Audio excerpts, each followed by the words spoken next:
Money on my mind, gotta hustle and grind. Financial literacy always on my mind.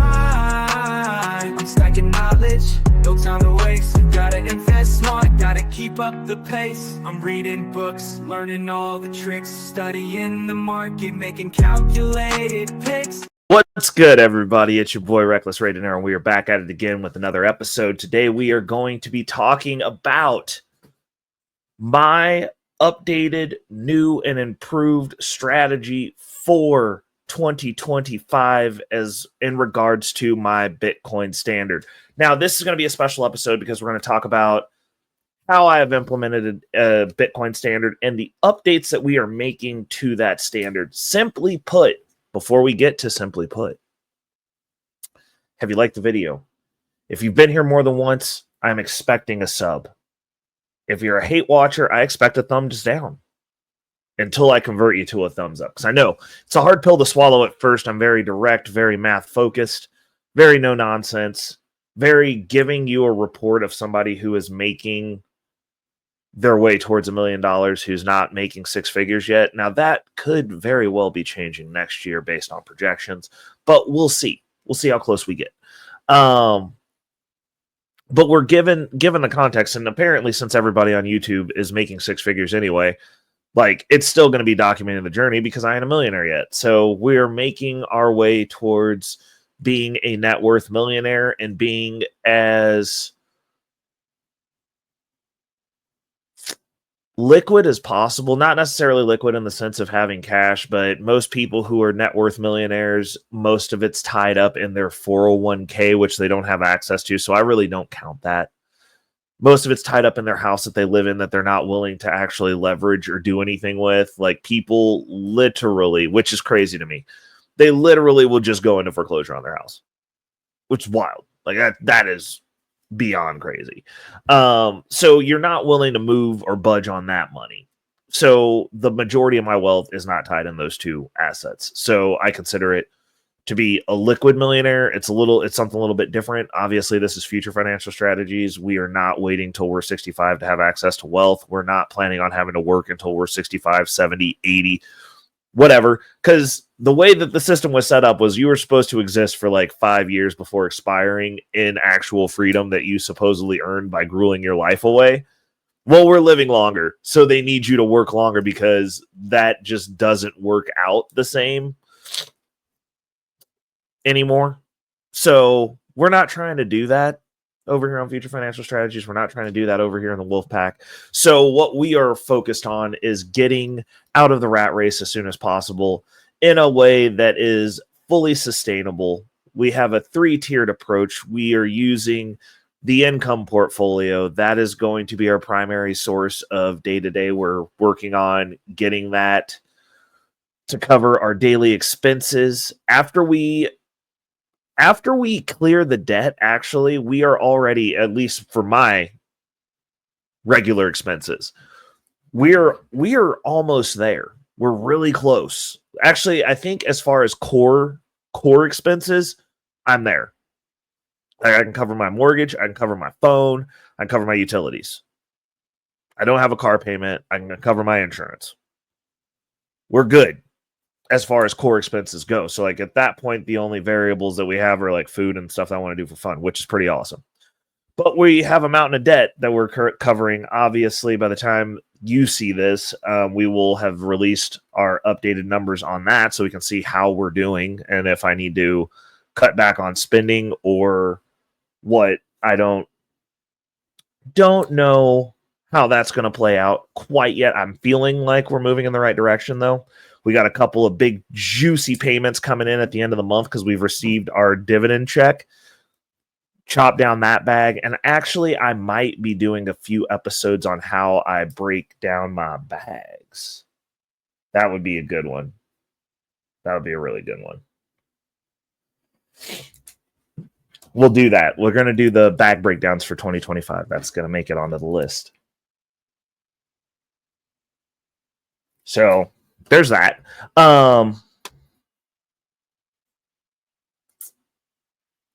But yeah, so we've got a couple of payments coming in that are going to be definitely making their marks felt. And if it's not gonna, it might not catch all of them towards the end of the month, because the way that the capital flows from those dividend payments, we have to pay back our Cash App loan and then our in-home banking loan, and then whatever's left flows into whatever outstanding debt we have. So we're gonna see where that sits, because we made a couple of adjustments, some really good ones. And yeah, we're gonna see what the numbers say, because I mean, you're doing one of two things. You're either going up in expense or going down in expense. Those are the only two options. And if we're going up, then we have to make some adjustments and see if what we're doing is efficient, because we're trying to use this velocity banking tactic, velocity banking strategy, velocity banking tool. And we're using it now that we've got enough money in our in-home banking pool coupled with the Cash App. We're utilizing it out of that. But I've been having some like weird payback kind of issues. Not issues. It just, I think what I need to be doing is, I think my dividend checks need to be going directly into repaying those loans, specifically the in-home banking and the Cash App. Problem is, Cash App has a set date on it.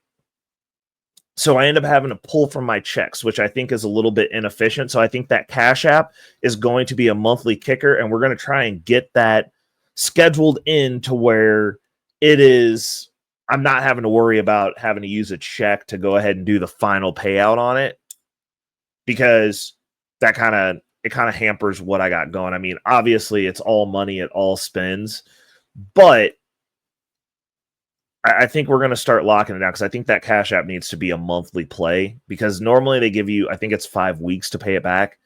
And at that interval, it's just, I just need to have it like the day before, like ending the week after my dividend payment comes in. So that way I can pay it back the next week and call it good, and then redeploy it in the next cycle to land a week after the dividend pay. And that's what I'm going to be doing with that. But again, anyways, back to the topic. We got a lot of interesting things, but we're going to talk about how we break down those bags. Those are going to be episodes. That's going to be an episode. I'm adding it to my episode list, so it will be coming. Be looking for it. Be excited. Now, as far as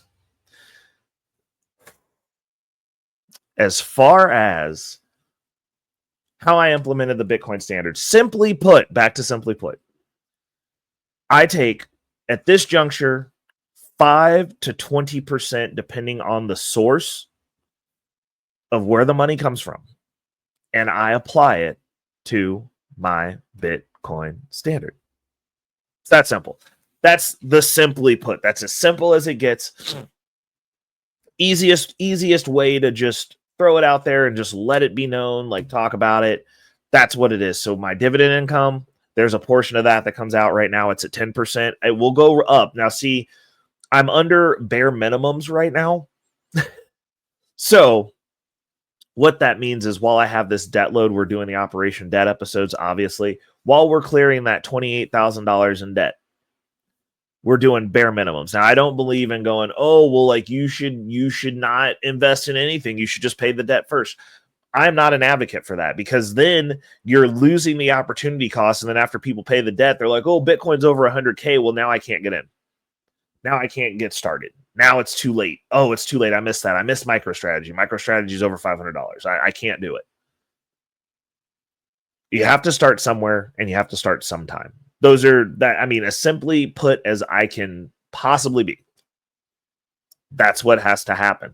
You have to start somewhere, and you have to start sometime. If you're going long-term and looking at long-term numbers, my long-term numbers are way higher than the $100,000, than a MicroStrategy at $500, than a MicroStrategy at $1,000 even. So none of these buys are registering for me as like not a good idea in the grand scheme of things.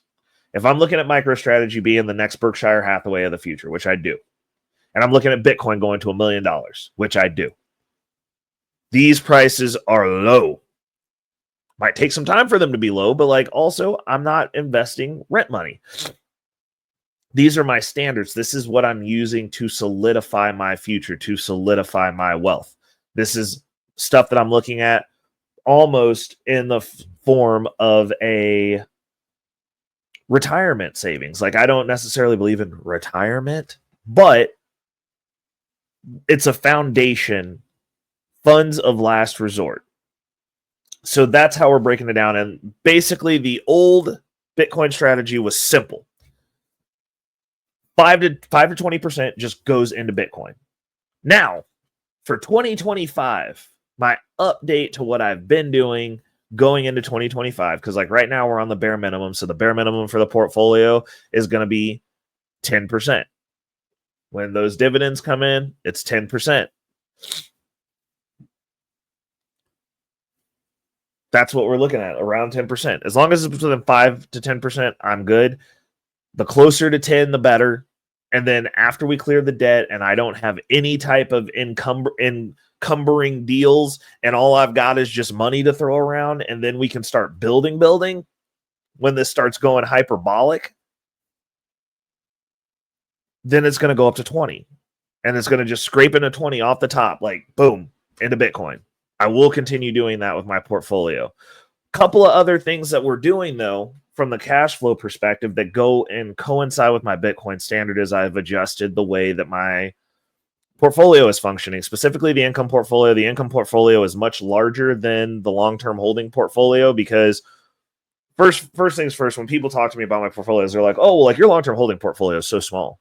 And it's just your income portfolio is just so big. And I'm like, well, yeah, I'm trying to retire before I get out of the market. And I have the baked in cost of me investing and what I would like to invest at certain intervals baked into the way that I divvy up my dividends. Now, this requires financial responsibility. A lot of you do not have that. That is not my problem. I am reporting on what I am doing. This is not financial advice. This is showing you what somebody who is financially disciplined that makes less money than you can do when you're disciplined and actually follow the plan that you line out for yourself. Not making some hopes and dreams and, oh, one day this is what I'm doing. So I divide up my dividend payment. I manage the mess out of it. I'm a good money manager, in my opinion. And I mean, the numbers speak for themselves. If you watch the portfolio update, you know what those numbers are. That said, when I'm looking at where this money's going and the type of moves that I'm making and the positions I'm getting in, the reason the income portfolio is bigger than my long-term holding portfolio is because I don't believe in selling stocks to exist. I don't believe in selling assets, period, to be honest, unless you're swapping it to another asset. So the ideology that these people are like, oh, you need $1 million in assets, and then you're going to just slowly cannibalize your holdings.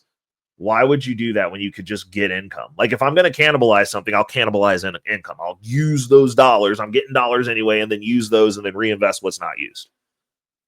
That's my logic. Mathematically, it makes way more sense. I would rather just have an income generating machine versus having to cannibalize my holdings that are supposed to be growing indefinitely and then being like, oh, well, I'm just going to sell a little bit off. But I understand that sometimes you have to do that. So that's the reason I have the long-term portfolio in place, because that's also going to be a resource where if I need to, because high yield dividends are not consistent. That's the first thing that I will admit. It's not a consistent space to be in. You have feasts and famines. One of the ways that I am looking at alleviating that is to kind of go within the averages. So when I look at an average payout for a position that I get into, I am factoring how many shares of that position I'm going to need to have to like float that average, and that's really what it is, just a math equation. So in regards to my cash flow and going into the Bitcoin standard, we have two things that are tied to the Bitcoin standard right now that I have added in. That is Bitcoin and MicroStrategy stock. And I am all in on both. You've seen the episode on why I'm all in on MicroStrategy.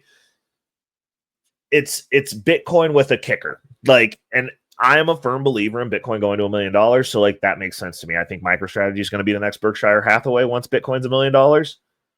it just makes sense. Like math is math. It's like, well, if they've got a bunch of Bitcoin and they're a Bitcoin focused business and that's their core function as a business now, they've switched out of the industry that they were previously in and said, we're all in on Bitcoin. I'm here for it. And I'm like, I want to hold that company because to me, getting a 1.5x on Bitcoin's growth is awesome, all the way up to $1 million. I'm in for it. That's going to make MicroStrategy stock at some point super duper insanely expensive. Also in for that. So I get growth on both sides because I still have the Bitcoin standard. I will still be cycling those funds.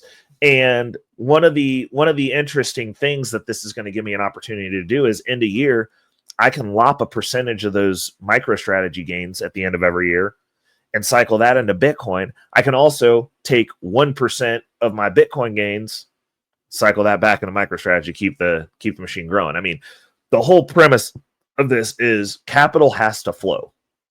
There has to be a flow. And so just having stuff sitting in Bitcoin doesn't make money. MicroStrategy doesn't necessarily make money. It grows. Both of them grow in an exponential fashion. Misty does produce money. So now I can have that exposure and get cash flow off the volatility of Bitcoin via MicroStrategy. So all my income that comes in that goes into the income portfolio, which is where the money is starting to land first and foremost, is going to go towards Misty. Everything's going to land in Misty. Oh, the prices run up on Misty. Has it? I don't necessarily think it has. But that said, that's my thesis. I'm not saying that that is the thesis. It is not financial advice. It is what I am doing with my money. I have slowly, over the episodes of the portfolio updates, you've seen me consolidate down. We did some tax loss harvesting on some of the non-performing positions that I had as I moved them over into Misty, because I want all the cash flow in Misty, and then we'll use Misty to buy everything else, including the follow-up positions within the income portfolio. I've almost got my week 2 ready to wheel into week 3, our NVIDIA position. We're rolling it out till we get to 100 shares. Once we get to 100 shares, we can wheel that. What we did was we had to skip week 1 because I am going to get back into my Tesla position because we tax loss harvested. So we needed to wait the 30 days. So starting next month, we'll be wheeling towards the end of next month when we get that Misty payout. The wheel amount will be going into Tesla as we start working on those 100 shares. By then, we should also have 100 shares of NVIDIA, potentially. Now, we will not have 100 shares before the pay date for NVIDIA because it's a week 2 payer. And, well, actually, no, because we got payday on week 1, so we might. Well, no, because everything goes into Misty. So, no, we won't.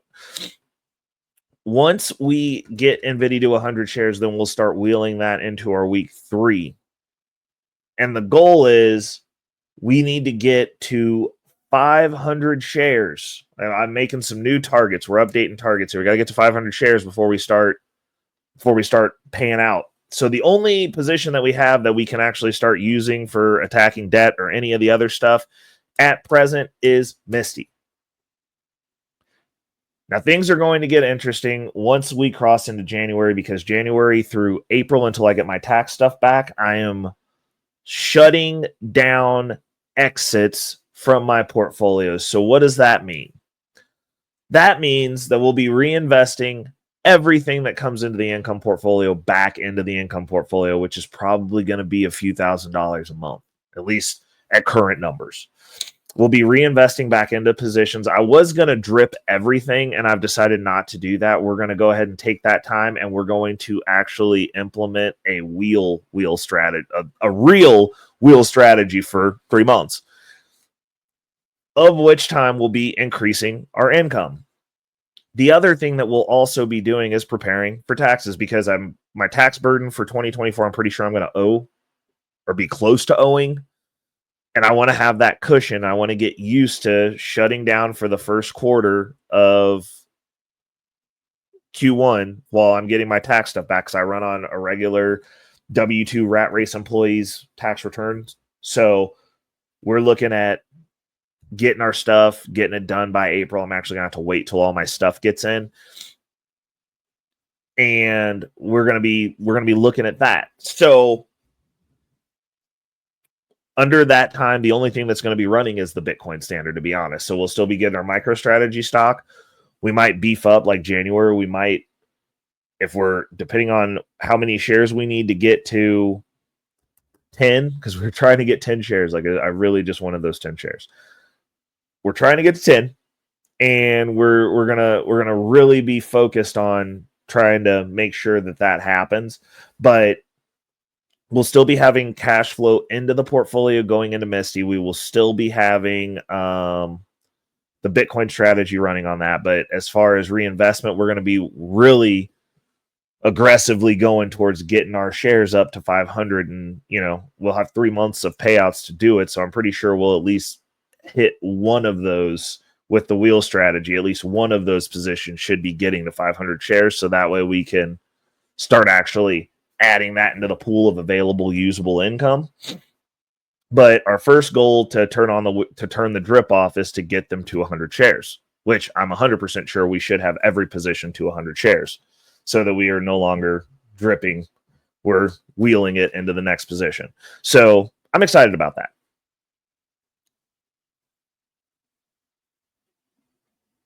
And that piece of the cash flow, because I'm actually making a note. We're gonna do an actual breakdown of the cash flow. Bag breakdown and cash flow for 2025. Those are going to be on my 2025 list for how we're directing the cash flow. But now we're getting up to the Bitcoin strategy, the Bitcoin standard, and my addition of Misty and MSTR, because those are tied to the same company. MicroStrategy and the ability to make income off the volatility of MicroStrategy, the MSTY. We're tying those all in. It's all tied in because Misty allows me to make income off of Bitcoin via MicroStrategy. So now that's tied in as well. But I'm not using that as a way to not buy Bitcoin. Honestly, it's a way for me to increase the amount that I'm getting monthly. Because right now, to be honest, if I just went salary based, right now with the debt, actually, let me get my calculator. Right now with the debt the way that it is, while we're in the debt, focused on velocity banking, using the tools that we have available to do that at 5%, 5.05, that's, a few $1,000s a year going directly into Bitcoin, but it's stagnant. It's stuck at that number because I am on salary. Now, the Misty play, going into Misty and cycling our income through Misty, which eventually that's going to be the goal, is to move out of the loans. And when I get paid, that entire paycheck will go into my brokerage account at some point. After we clear the debt, that's going to be the next phase for me, is to live out of my portfolio income. Which means that as I get paid, the deposit will go into my income portfolio. I will then buy as much Misty as that check can afford. Now at this point, and the reason I'm making it this way is because Misty is where my funds land. But by this time, I will be getting a check every week, a good, healthy dividend payout every single week. And the way that I'm building it out with the goal of 500 shares, that's going to be roughly around $500 every single week up until the Misty week, because by this point, I should have 1,000 shares in Misty. And we might have a different landing account at that point, because my goal is to eventually get all of these to $1,000. So that way you're making at least $1,000 a week. And how am I factoring that? I'm factoring that bare minimum, I'm getting $1 out of most of these payments. Like the monthly payment is $1. That's the goal, is to get everything to $1. Now, does that mean some months it could be less than $1? Absolutely. You could have an underperforming month. Does that mean that some months it's over $1? I mean, with Misty, past 2 months have been over $4. The average on Misty is $2 though. So that week, is going to be an overperforming month or an overperforming week every time because my average is over $1, but I'm basing my share accumulation to meet a standard of, hey, this position is going to yield $1,000. So that's $1,000 a week. Now, $1,000 a week times 4 is $4,000 a month. Times 12 is $48,000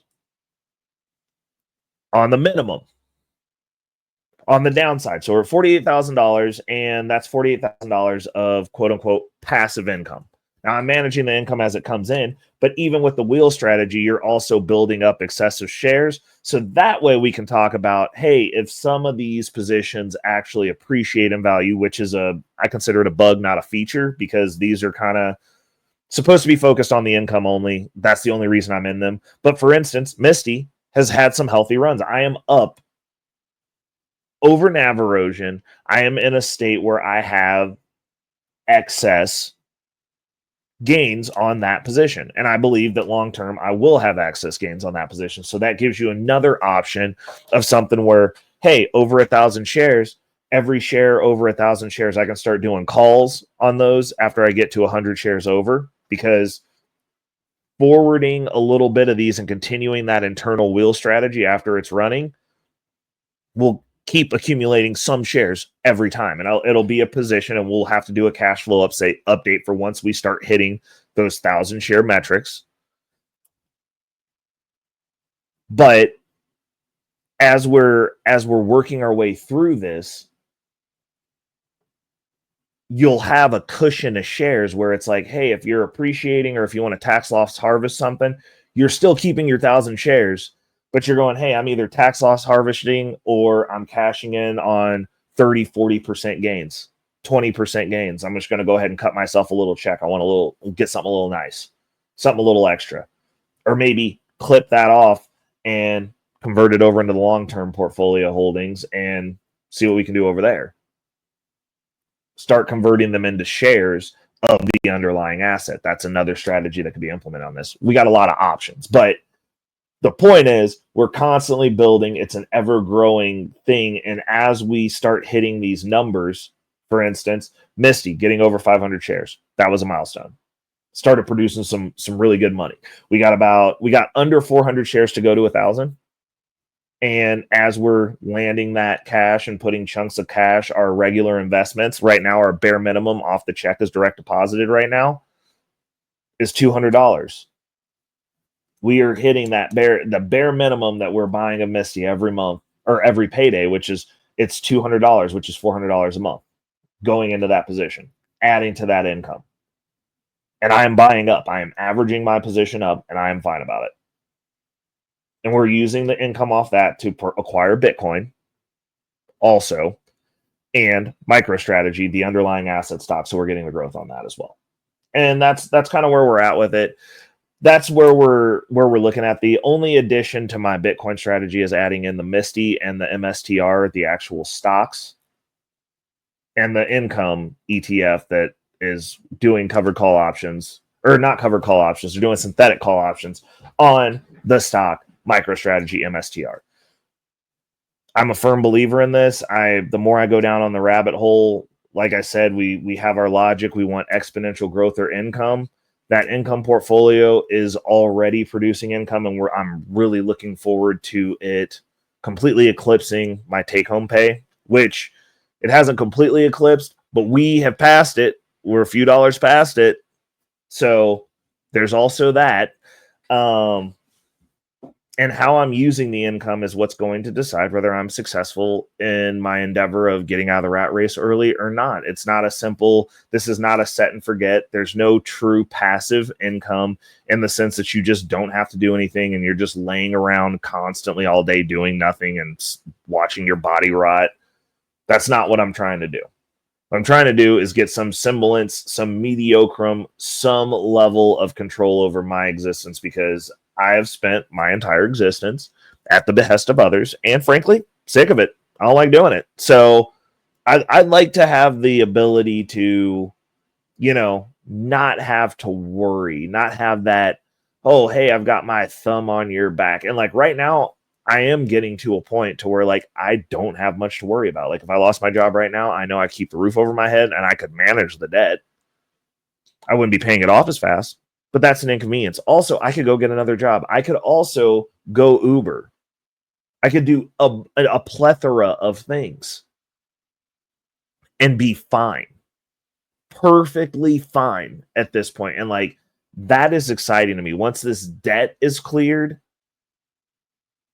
with the way that the portfolio growth is going right now, by the time I clear this $28,000 in debt off, which I am trying to do it as fast as possible, but I'm thinking we're probably going to get it kind of a good chunk of it done in Q2 of 2025, because obviously if we're gonna trim down what we're doing, and I might actually tweak with that and look at the numbers on that and see what we're looking at with outflows, because that is going to affect the pay rate of the debt. Because obviously, once I do that, I'm going to be back down to just my regular checks for 3 months, which is cool. You know, you struggle it out for 3 months. It'll be 3 months of me not doing too much anything. Granted, one of those months is my birthday, so I'm going to do a little bit of something, but not much anything, which I'm fine with now. And just going extra monk mode for those 3 months to see what my tax liability looks like. And then once it's back on, we'll have the new increased cash flow and we're going to see what that looks like. And we're going to be back on it like gangbusters. And I'm planning on hopefully being able to have that taken care of Q2. Late Q2, we're going to be looking at buying a car, because like as soon as we get the $12,000 that we have that's full bore right now, which is the Chase card, that was medical bills mostly, but that also wasn't under one of the cash advance things that we did to get these positions set up initially. That's at 0%. We just paid like a flat 4% on it. It's not actually 0. You got to pay the 4%. They get their money out of you, but it's a lower amount than what most people have access to. Once we get that initial 12,000 paid off, we can start looking for a car, because I had to replace a head gasket in my vehicle and I wasn't happy about it. But normally when I start getting major repairs having to be done, that's about the time that I call it quits on a vehicle. Like I drive it till the wheels fall off, but like once the wheel falls off, I'll get it put back on once, but then I got to get it up out of here and get something that's, you know, a little more reliable, has less miles on it. I thought I was going to get my little Lexus to 200,000 miles. I am not going to have this car for 200,000 miles, unfortunately, but 160 plus. I mean, by the time I sell it, probably be like 170-ish, 75, 180 maybe. Not bad. That's not a bad run for a car.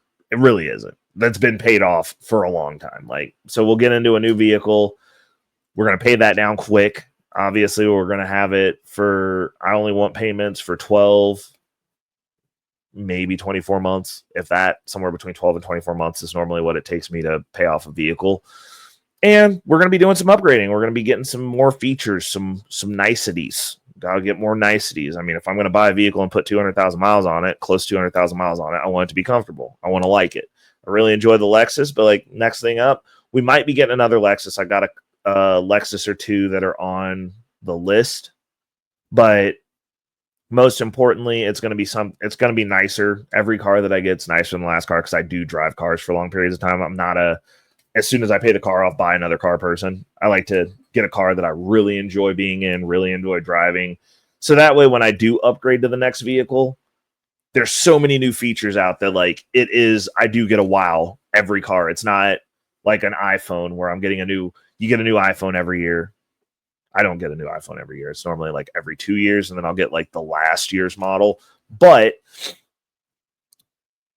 I like there to be a wow factor. Like I like there to be like a noticeable change from the last iPhone to this iPhone. And for cars, it's a more than noticeable change because of how long I keep cars, where it's just like, oh, this car was so nice. And like now everything's so much nicer than that car was. And I like that effect. Also, that's your second largest expense is your vehicle. So I try to keep vehicles paid off, and I try to keep them for as long as I can, because if all I'm paying for is insurance, then I'm paying less than, and I mean, most of you guys are out here paying like what, $700, $800. You're paying a house, a mortgage note for your cars, you're paying $1,000 for your car payment. Like, that's insane. It's insane. And it's also a reason that most people are never going to make it in their financial goals, because they keep picking up stuff to look like they're doing well versus actually doing well. And I live very modestly, very much under the radar, but like when it's time to flex, like when it's time to get a new car, it's time to get a new car. Like, I'm going to get something where it's like, yeah, you might take a little notice when I pull up the gas pump now. Like, I mean, the Lexus that I have, it's a CT or a 200, a CT 200H. It's a hybrid. Love it. It's a very non-assuming car, though. It's not super special, but it's nice. And it was nice. I upgraded from a Chevy Cruze to that. That was my first. Well, I had a Chrysler 300 before the Chevy Cruze, but I really liked the Chevy Cruze also. I really liked the Chrysler 300 too. And, you know, I drove both of those cars till they started faulting. The Cruze, I clipped a little bit early, but I had a lot of miles on that car because I was using that for Ubering all the time. And so I ran the miles up, traded it in. I had a malfunction on it. I fixed it myself, but I didn't realize that it wasn't as major as it was. It just caused me anxiety. And if I have car anxiety about the car faulting, that becomes a problem for me. Now, could I have kept it for longer? Absolutely. Probably should have.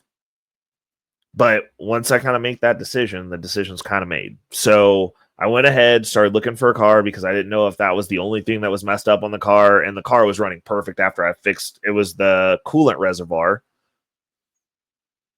And it was just an old car. I'd put darn near 200,000 miles on that car. I actually had more miles on that car than I have on my Lexus right now.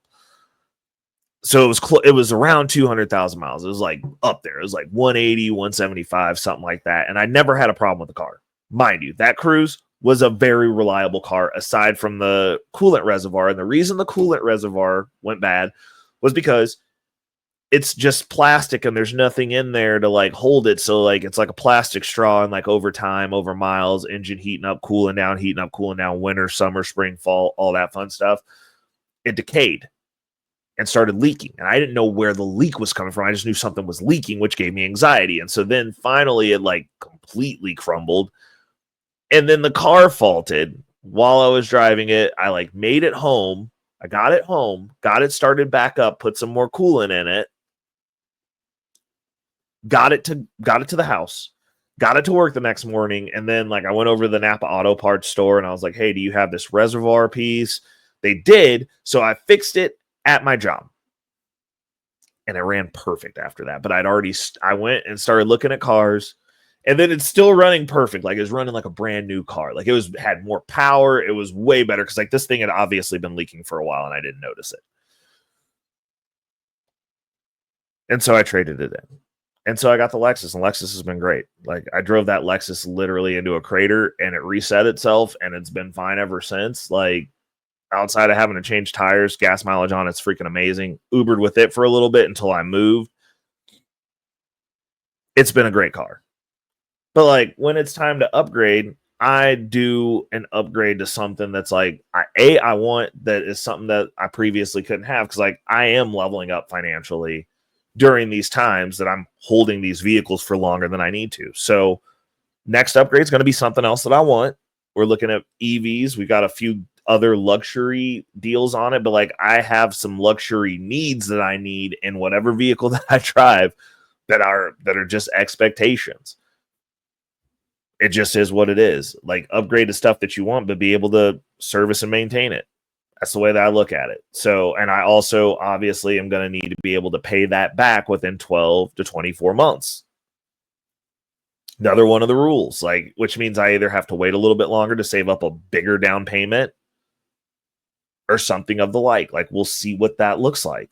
But yeah, like those are the moves that we're getting ready to make. I hope you guys enjoyed the episode. That's the way that I've tweaked my Bitcoin standard in a fashion that I believe will maximize the returns in both Bitcoin in and of itself and within my portfolios that are going to act as a buffer so that I don't have to impede the growth of my Bitcoin. Oh, bonus. Hold on. If you made it this long, I'm going to give you a bonus too. One of the other things that I will be doing moving forward is I will be shifting, because we did use Bitcoin for a high yield savings account. I have made the decision that I am going to switch that over to MicroStrategy, because if I'm going high yield savings, I want to maximize that growth within whatever window of time I'm looking at. And if MicroStrategy is giving a 1.5x on Bitcoin, honestly, I might even go complete degen with that and just do MSTX, which gives a 2x MicroStrategy, which is like long leveraging MicroStrategy. And we'll probably be using that specific position within the long-term portfolio for our high yield savings account moving forward. It's another tweak, but also still within the same lines, because I don't like selling Bitcoin. And I think the new standard is we don't sell Bitcoin. Like if I need to save and I want to get that exposure to Bitcoin, I will save in MicroStrategy or MSTX, which gives leverage on top of MicroStrategy, 2x long leverage, to get that additional return on those Bitcoin runs. So that way we don't ever have to part with the Bitcoin, because I don't like selling it. And I got a small position in it that we were using for the housing upgrades that we're currently shifting over into the MSTY position so that we can get that income coming. And hopefully what will happen is we'll just be able to pay for those upgrades cash off the dividend check, and then I get to keep the underlying asset that's producing income. And then we'll be able to either sell that position off and put it in a long position in the long portfolio, or take the income off that position and just 100% put that into the long-term portfolio after we get done paying for the upgrades and housing things that we've got going on over here. Until the next time, people, it's your boy Reckless Raidinator. I hope you've enjoyed the video. If you made it this long, I hope you guys enjoyed the bonus, because like as I do these videos, I keep thinking of other things that I could do and say that are of more value to you. Sorry for the little story tangent. I hope you guys enjoyed that. Personal life story, transparency of how these things are affecting me as I'm moving through and navigating through my financial journey to get out of the rat race. And hopefully you guys are picking up some of the breadcrumbs I'm laying down as I'm actively doing these things, because these are things that are actionable now because I am doing them now, versus you seeing them in 5 or 6 years and being like, oh, Ray's a guru. Look, he's at the mountaintop. So can I, because the game will probably have changed in 5 or 6 years. I mean, honestly, the Bitcoin standard that I implemented has changed in 12 months, more or less. Like once I got serious about it, and now I'm tweaking it and the game's changing, and I'm like, hey, like this could work better and facilitate more of what I'm trying to do. And I love that, but it's like a lot of people are preaching from the mountaintop into situations that no longer exist. And like, one of the things that we're trying to do over here on Future Financial Strategies is make sure that we're talking to the now, to the active, to the this is the chessboard that we are on, and these are where the pieces are. We're playing right now. I am playing this right now with my money. So I hope you guys are entertained, because this is not financial advice. It's very entertaining watching somebody either win amazingly or fail miserably. And I'm happy that you guys are here for the journey with me, but hopefully you're taking some nuggets away from this that could potentially help you in your financial journey, your adventure, your quest to break the financial matrix. Make sure you hit the like button. Make sure you hit the subscribe button and turn the bell notification on to all so that you guys get my updates. And make sure that you share this content if you have other people that are on the same journey with you, to facilitate some conversations. Talk to your friends about money. It's important, because if you don't, most likely all you're going to end up broke. Till next week, it's your boy Reckless Raidinator, and we're out. Money on my mind, yeah. Focus, got no time for games, nah. I don't blame it, I'm all about that financial literacy. Investing in my future, building generational wealth. Dollar bills, they be calling my name, but I ain't chasing fame, I'm chasing change. Learn the game, now I'm playing it smart. Putting my money to work, it's an art. I'm stacking paper, building my own empire. No more living check to check, I'm getting higher. Investing in stocks, real estate, and more. Gotta secure the bag, that's what I came for.